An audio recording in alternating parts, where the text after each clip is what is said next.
చూసినట్లయితే మనం ఇక్కడ కేఆర్ నాగరాజు గారితో ఉన్నాం. ఇప్పుడు వాళ్ళ మాటలతో తెలుసుకుందాం. సార్ చెప్పండి సార్, ప్రచారం ఎట్లుంది సార్? చాలా బాగుంది మా ప్రచారం. కాంగ్రెస్ సంక్షేమాలు అభివృద్ధి పైన దృష్టి సారించడం. మా ఇక్కడ ఉన్న మా ఈ జవహర్ నగర్ ను నాకు ఇన్ఛార్జ్ ఇచ్చారు. తప్పనిసరిగా అత్యధిక మెజార్టీ ఇవ్వడానికి మా యొక్క కాంగ్రెస్ శ్రేణులు, కాంగ్రెస్ పార్టీ అభిమానులు, అలాగే లోకల్ ఎమ్మెల్యే, కాబోయే ఎమ్మెల్యే నవీన్ యాదవ్ పైన అందరు కూడా ఎదురు చూస్తున్నారు. మా మైనార్టీ సోదరులు, బీసీ సోదరులు అందరు కూడా కాంగ్రెస్ వైపే ఉన్నారు. మీ అభిప్రాయం ప్రకారం ఇప్పుడు ఏ పార్టీ గెలుస్తుందని అనుకుంటున్నారు? మా అభిప్రాయం కాదు, మా 100% ఓటు కుదురుతున్నాం. 50,000 మెజార్టీతో గెలవబోతున్నాడు నవీన్ యాదవ్. ఇప్పుడు ప్రస్తుతానికి ఇప్పుడు రూలింగ్ పార్టీ మనకు 3 సంవత్సరాలు నడుస్తుంది కదా. అభిప్రాయాలు తెలుసుకుంటే మనం వాళ్ళు ఏమన్నారంటే ఇక్కడ మాకేం శాంక్షన్ కాలేదని చెప్పి అంటున్నారు. ఇప్పుడు దాని మీద మీరు ఏమంటారు సార్? గత 10 ఏళ్ల పాలన ఉన్న నాయకులు ఎవరు? బీఆర్ఎస్ నాయకులు. గత అంతకుముందు కూడా 5 ఏళ్ళు ఎవరు ఉన్నారు? టీడీపీలో మాగంటి గోపినాథే ఉన్నాడు.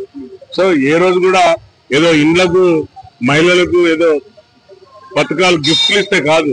సంక్షేమం అంటే, అభివృద్ధి అంటే అన్ని కులాలు మతాలను అన్ని కలుపుకొని పోయేది కాంగ్రెస్ పార్టీ. ఇక్కడ చూస్తే అభివృద్ధి శూన్యం ఉన్నది. నేను ఇక్కడ వచ్చినాక గమనించింది, చాలా వాళ్ళు ఇబ్బంది పడేది తాగునీటి కోసం. మరి మిషన్ భగీరథతో అందరికి నీళ్లు ఇచ్చినాం, మీరు నీళ్లు ఇవ్వకుంటే ఓట్లాడగామన్నారు. కానీ ఇక్కడ వస్తే సోదరులందరూ కూడా నీళ్లకు ఇబ్బంది పడుతున్నారు. సో దీన్ని శాశ్వత పరిష్కారం మేము వెతుకులాడి తప్పనిసరిగా వారికి నీటి సమస్య ఫస్ట్ ప్రథమంగా నీటి సమస్య, స్థానిక సమస్యలను సమర్థంగా పరిష్కరించగల పార్టీ అనుకుంటున్నారు. 100% మా కాంగ్రెస్ ప్రభుత్వం, 100% మా యువ నాయకుడు నవీన్ యాదవ్ దగ్గరుండి రోడ్ సమస్య, డ్రైనేజ్ సమస్య, వాటర్ సమస్య ఈ మూడింటిని కూడా తన భుజస్కంధాల మీద వేసుకొని ఇక్కడ చేస్తాడని అపారమైన నమ్మకం ఉన్నది వాళ్లకు. సో అందరూ కూడా ఇప్పుడు మైనార్టీ సోదరులు అందరూ కూడా, బీసీ సోదరులు, మిగతా అందరూ కూడా అన్ని శ్రేణులు కూడా కాంగ్రెస్ వైపు చూస్తున్నారు.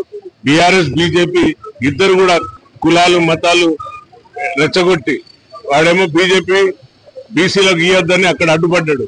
బీఆర్ఎస్ బీజేపీ రెండు కూడా చీకటి మిత్రులు, ఇద్దరు కలిసి ఈ నాటకం ఆడుతున్నారు. అంటే వాళ్ళు అధికారంలోకి వచ్చాక వాళ్ళు ఫస్ట్ చేసే పని ఏంటి సార్? ఇప్పుడు అధికారంలో రాగానే ఇక్కడ ఫస్ట్ జవహర్ నగర్ అభివృద్ధి దిశగా తీసుకుపోయే విధంగా కాంగ్రెస్ ప్రభుత్వం ఆలోచిస్తుంది.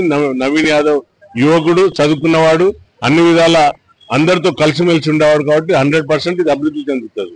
Thank you sir. Thank you.